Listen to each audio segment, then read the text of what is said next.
मानस में स्पष्ट वर्णन किया है।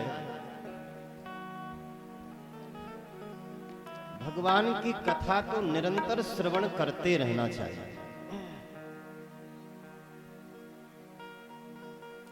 कथा से कभी ऊबना नहीं चाहिए, कभी अघाना नहीं चाहिए, कभी भागना नहीं चाहिए।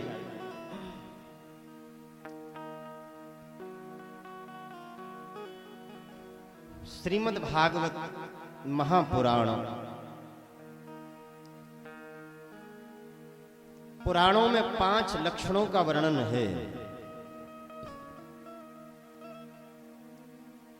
श्रीमद् भागवत महापुराण इसको कहा गया, इसलिए एकमात्र महापुराण ही ऐसा है जिसमें 10 लक्षणों का वर्णन किया गया है।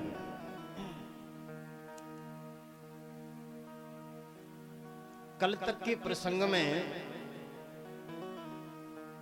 देवर्षि नारद जी के द्वारा व्यास जी को चतुष्ट श्लोकी भागवत का उपदेश प्राप्त हुआ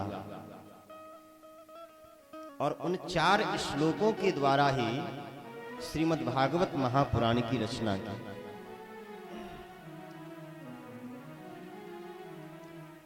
अपने पुत्र सुखदेव जी को पढ़ाया है, क्योंकि भागवत सुनने का और पढ़ने का अधिकार उसी को है जो सर्वथा संसार से अलग है।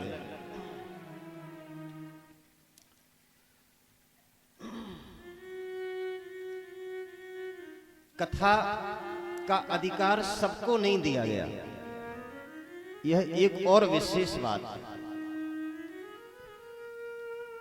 लेकिन कलयुग में तो विशेष संतों की कृपा है, व्यास भगवानों की कृपा है कि अब तो सब जगह खूब कथा का विस्तार हो रहा है।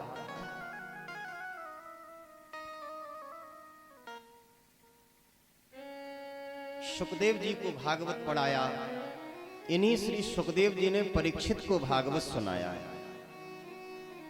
सूत जी ने कहा कि महाराज ये परीक्षित कौन है, हम जानना चाहते हैं। तो यहां कुछ महाभारत की चर्चा की गई है। बोले हे ऋषियों, ध्यान पूर्वक सुनो। बात उस समय की है जिस समय महाभारत का युद्ध चल रहा था। एक एक करके संपूर्ण कौरवों का विनाश हो गया। एकमात्र दुर्योधन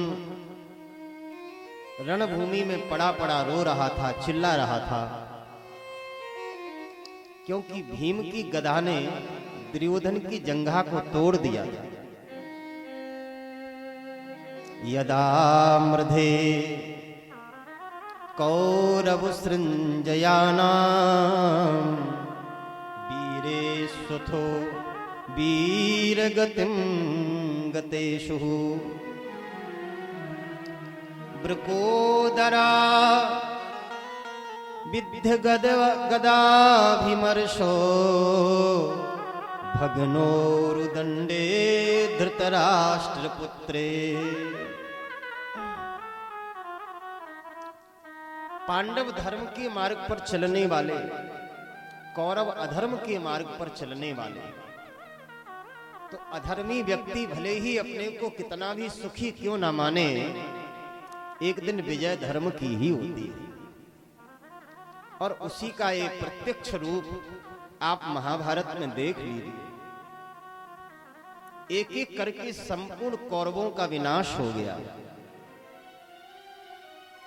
दुर्योधन पड़ा पड़ा चिल्ला रहा है।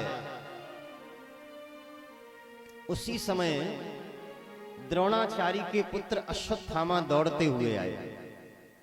अश्वत्थामा और दुर्योधन की बड़ी भारी मित्रता थी। अश्वत्थामा ने कहा कि मित्रों, तुम्हारी यह दशा किसने कर दी है, मुझे शीघ्र बताओ, मैं उसको मृत्यु दंड दूंगा। दुर्योधन ने कहा कि मित्रों, अगर तुमने 5 पांडवों के मस्तक काट करके मुझे दिखा दिए तो मैं तुमको हस्तिनापुर का राजा बना दूंगा। ब्राह्मण तो थे ही अश्वत्थामा, लोभ की प्रवृत्ति कुछ विशेष हृदय में थी, स्वीकार कर लिया। रात्रि के समय अश्वत्थामा पांडवों को मारने के लिए निकला। पांडव शिविर में विश्राम कर रहे हैं, शयन कर रहे हैं, भगवान जाग रहे हैं, ध्यान पूर्वक सुनो। जिन भक्तों ने अपने जीवन को भगवान के चरणों में समर्पित कर दिया, ऐसे फिर उन भक्तों को किसी भी प्रकार की कोई चिंता नहीं करनी पड़ती।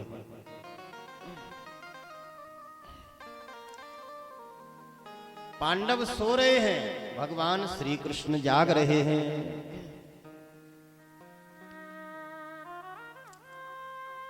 भक्तों के प्रति भगवान का ऐसा समर्पण है। अर्जुन उठ करके आए। अर्जुन ने कहा कि कृष्ण आप जाग रहे हैं? बोले क्या करूं, मुझे नींद ही नहीं आती। एक एक करके पांचों पांडव आ गए। भगवान बोले तो चलो ऐसा करते हैं, गंगा के किनारे चलते।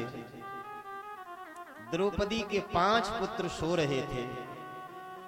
अश्वत्थामा ने अंधकार में उन्हीं 5 पुत्रों को 5 पांडव समझ लिया और पांचों पांडवों के उन पुत्रों का मस्तक काट दिया।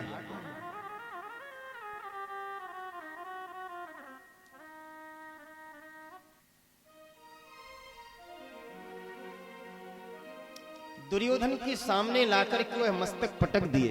लो मित्र,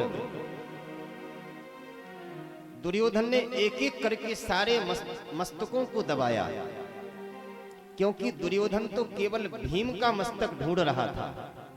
इतना क्रोध उसके हृदय में था, इतनी जलन उसके हृदय में थी कि भीम का मस्तक मेरे हाथ में पड़ जाए तो मैं अपने हाथों से उसको मसील दूं। जब पांचों मस्तकों को उठा करके उसने स्पर्श किया तो बहुत जोर से रोने लगा। कहते पहले तो मस्तकों को देख के बहुत हंसा। इसको ऐसा ही वरदान था किसी ऋषि का, जिस दिन तू खूब प्रसन्न होगा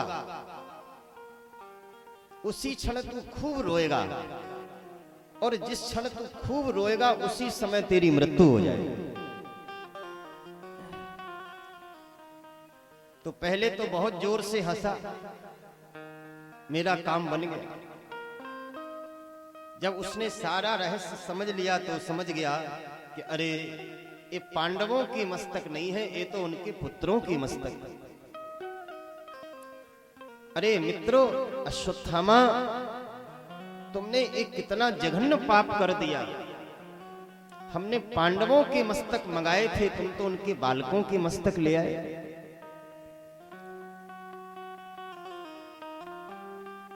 अब पांडव तुम्हें जीवित नहीं छोड़ेंगे। मित्र यहां से शीघ्र भाग जाओ। तुमने हमारे पूरे खानदान को ही नष्ट कर दिया। अरे कम से कम यह है, कुल खानदान में पानी देने वाले थे, मेरे वंश को तुमने उजाड़ दिया है। ये तुमने क्या कर दिया? कहते कहते बड़ी जोर से रोने लग गया और रोते रोते महाराज उसकी मृत्यु हो गई।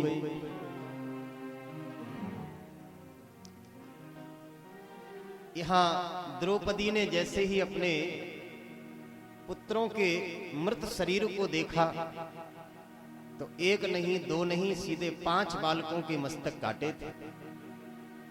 छाती पीट पीट करके द्रौपदी रो रही थी। पांडवों को पता चला, अर्जुन ने प्रतिज्ञा कर ली है, देवी हमारे बालकों का वध करने वाला जीवित नहीं बचेगा। मैं प्रतिज्ञा करता हूं, जब तक उस दुष्ट को आपके चरणों में ला करके न डाल दूं, तब तक मैं अन्न जल देखूंगा नहीं। भगवान को रथ पर बिठाया है, अश्वत्थामा की खोज की। भगवान तो सब जानते हैं कि कहां छिपा है। वहीं पर रथ लेकर के खड़ा कर दिया। भयंकर युद्ध होने लगा। अश्वत्थामा ने सोचा कि अब मैं जीवित नहीं बचूंगा। यद्यपि उसको वरदान था, लेकिन अत्यंत भयभीत हो गया और उसने ब्रह्मास्त्र को छोड़ दिया। जैसे ही ब्रह्मास्त्र छोड़ा महाराज, अर्जुन उस भयंकर ब्रह्मास्त्र को देखकर के भयभीत हो गए। कृष्ण कृष्ण महाबाहो भक्तानां भयंकर तमेको दह्यमानानां पवर्गोऽसि संसृते। हे कृष्ण, हे कृष्ण, हे महाभाग, मेरी रक्षा करो, रक्षा करो। यह ब्रह्मास्त्र मुझे नष्ट कर रहा है। भगवान ने कहा कि अर्जुन, क्यों इतने भयभीत हो रहे हो? विष की दवा विष ही है, इसलिए ब्रह्मास्त्र को शांत करने का उपाय ब्रह्मास्त्र ही है। तुम्हारे पास भी ब्रह्मास्त्र है, छोड़ दो।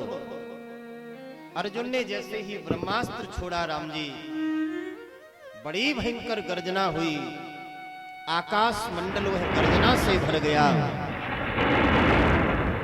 अश्वत्थामा ब्रह्मास्त्र चलाना तो जानता था, लेकिन उसको शांत करने का मंत्र नहीं सीखा था, केवल चलाने का मंत्र ही सीखा। अर्जुन दोनों मंत्र जानते थे। भगवान ने इशारा किया तो अर्जुन ने दोनों ब्रह्मास्त्रों को शांत कर लिया। अब तो महाराज इसको पकड़ करके लाए, बांध करके लाए और द्रौपदी के चरणों में पटक दिया। तथा हितम पशुवत पास बद्धो मवां मुखम कर्म जुगुप्सितेनो। अत्यंत निंदित से निंदित कर्म करने पर स्वयं अपने आप को नीचा देखना पड़ता है। बुरा कर्म करोगे तो नीचा ही देखना पड़ेगा, और अच्छा कर्म करोगे तो सर अपने आप ऊपर उठ जाएगा। सोते हुए बालकों को मारना, इससे बड़ा जघन्य अपराध कोई दूसरा नहीं हो सकता। वैसे ही बालक को मारना बड़ा अपराध है, लेकिन सोते हुए व्यक्ति को कभी नहीं मारना चाहिए। इसलिए भगवान आज देखो, यह अश्वत्थामा अपने मुख को नीचे लटकाए खड़ा हुआ है। निरीक्ष कृष्णापि कृतं गुरुः सुतं वामस्वभावा कृपया ननामच। अर्जुन ने कहा कि देवी, इस दुष्ट ने, इस नीच ने बड़ा भयंकर अपराध किया है। ये अपराधी तुम्हारे चरणों में पड़ा है, आज्ञा करो, क्या करना है। द्रौपदी कोई साधारण स्त्री नहीं है, महान सती नारियों में द्रौपदी की गणना है। धर्म के स्वरूप को ठीक ठीक प्रकार से जानती हैं। इसलिए द्रौपदी ने जैसे ही अश्वत्थामा को बंधा हुआ देखा तो देखते ही वह रो पड़ी और उन्होंने शीघ्र कहा, छोड़ दो, छोड़ दो। अरे इसको तुमने क्यों बांध रखा है?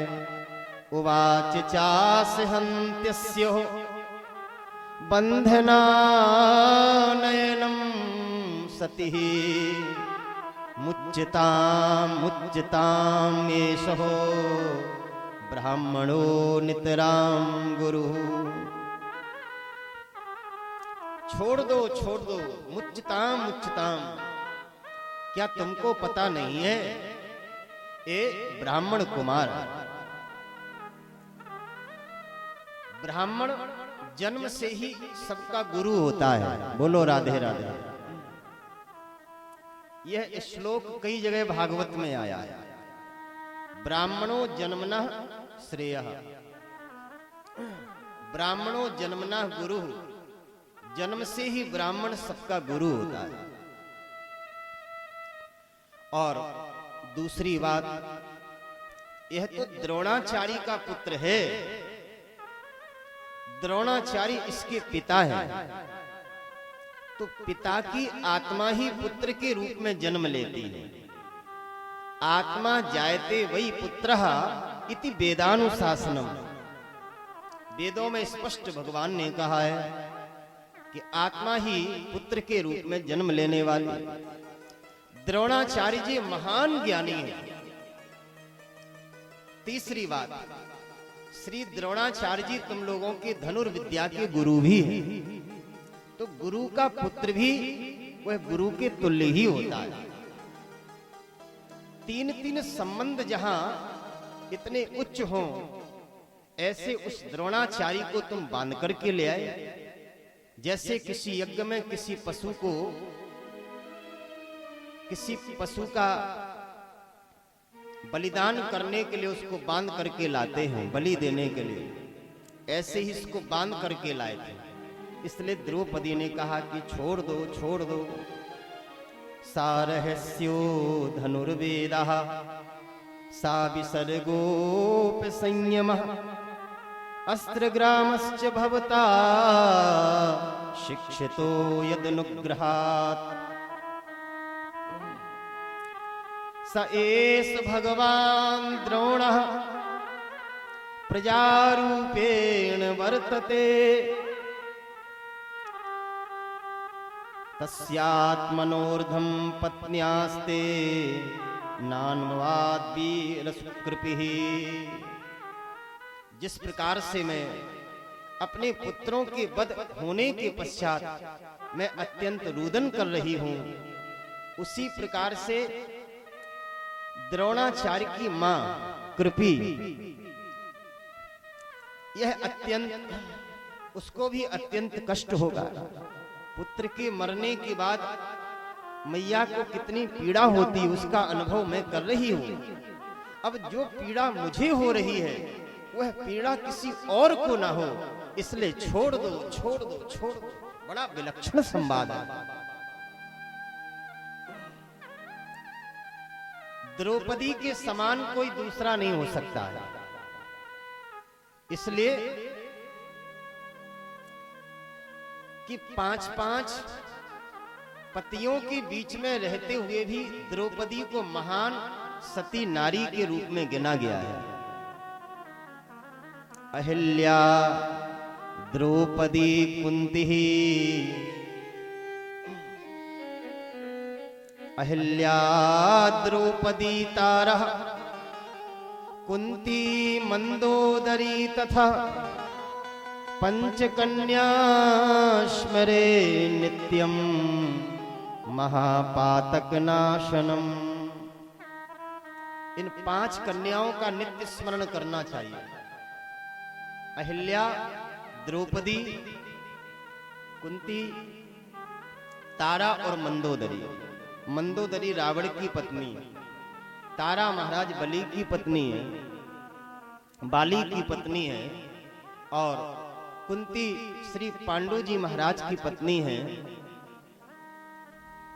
अहिल्या श्री गौतम जी की पत्नी है, और द्रौपदी यह 5 पांडवों की रानी है। इस प्रकार से द्रौपदी ने कहा कि छोड़ दो। अब एक एक करके सब आगे आए। छोड़ दे, किसको छोड़ दे? इस पापी को छोड़ दे।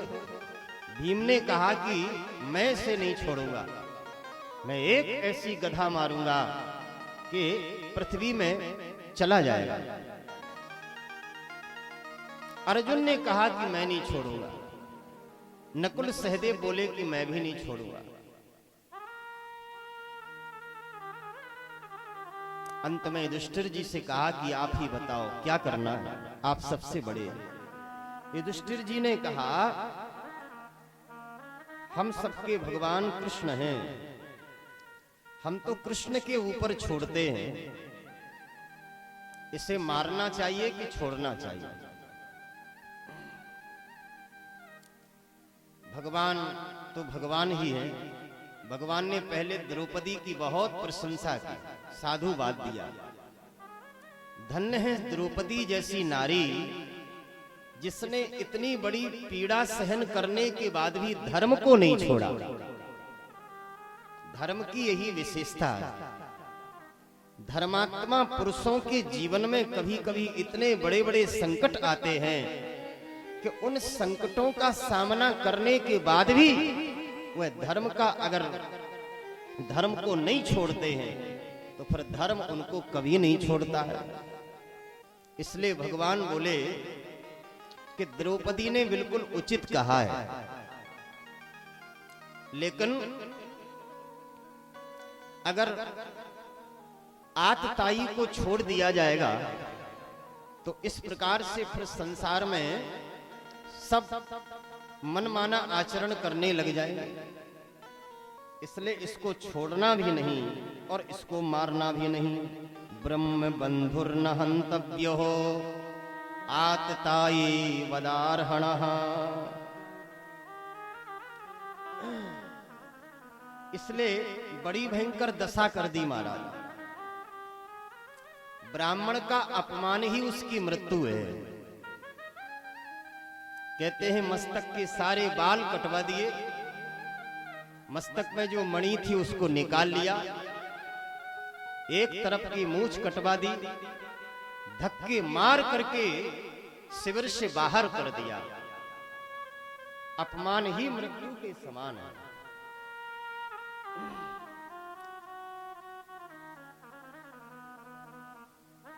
इतने पर भी अश्वत्थामा नहीं माना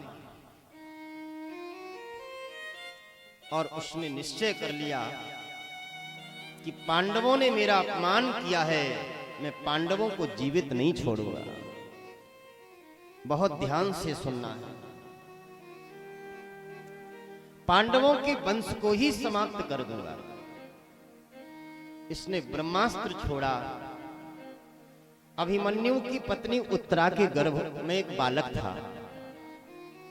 इसने सोचा कि गर्भ को ही नष्ट कर देंगे तो पांडवों का जो वंश बचा है वो समाप्त हो जाएगा। इसने ब्रह्मास्त्र छोड़ा। उत्तरा सीधी दौड़ती दौड़ती भगवान की शरण में आई। श्री उत्तरो उवाचो पाहि पाहि महायोगिन देव देव जगत्पते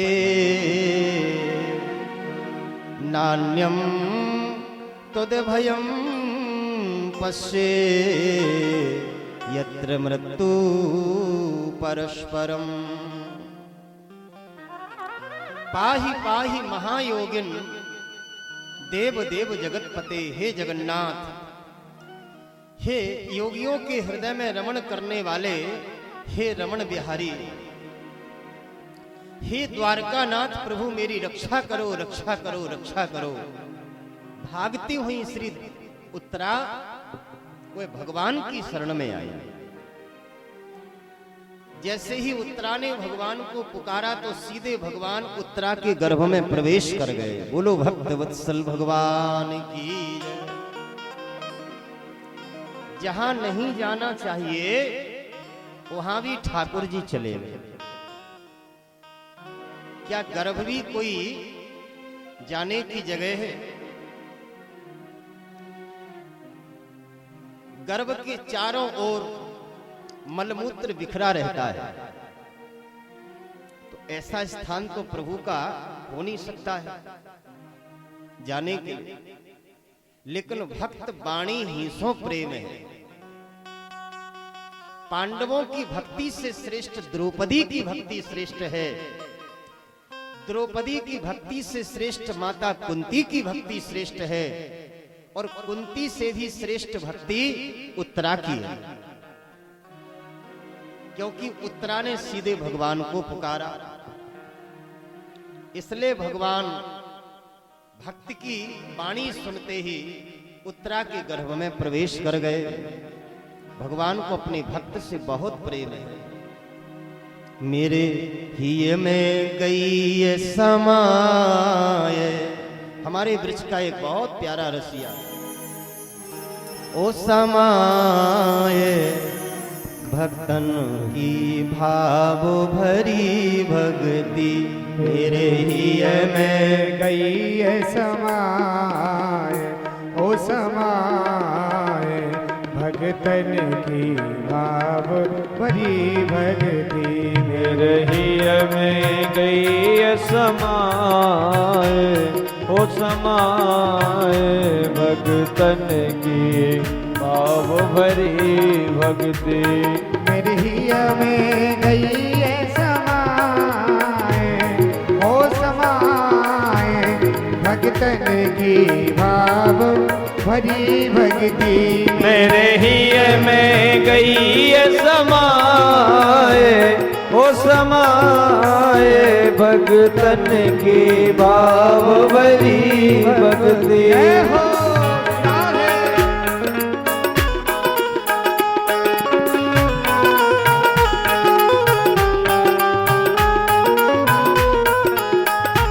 जय हो।